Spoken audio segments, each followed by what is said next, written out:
بسم اللہ الرحمن الرحیم۔ عورت میت کو غسل دینے والی ہو سکے تو باطہارت ہو۔ جس کو حیض یا نفاس ہو وہ غسل نہ دے، لیکن اگر اس کے علاوہ کوئی اور صحیح غسل دینے والی نہیں ہے تو پھر یہ غسل دے سکتی ہے۔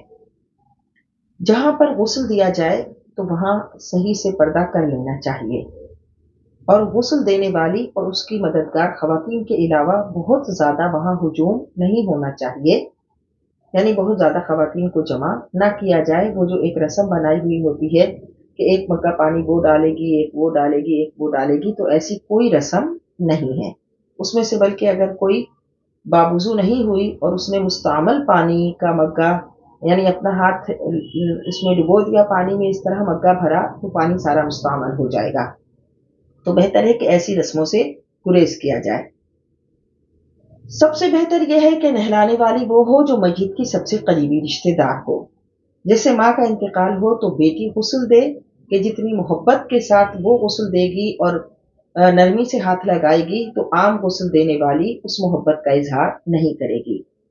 نہلانے والی متقیہ ہو، پرہیزگار ہو، تاکہ میت کا اگر کسی طرح کا بھی حال دیکھے تو اس کو چھپا سکے اور لوگوں میں اعلان نہ کرے۔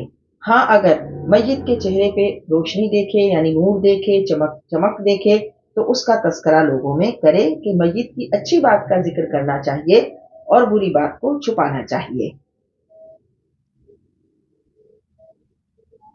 اسی طرح حدیث پاک میں ارشاد ہے کہ اپنے مردوں کی خوبیاں بیان کرو، ان کی برائیاں بیان نہ کرو۔ تو اگر میت کے پاس سے کسی قسم کا کوئی تغیر آیا، کسی قسم کی کوئی بو آئی، تو اس کا تذکرہ بھی لوگوں میں نہ کرے۔ اس لیے غسل دیتے ہوئے بہتر ہے کہ وہاں پر خوشبو سلگا لی جائے۔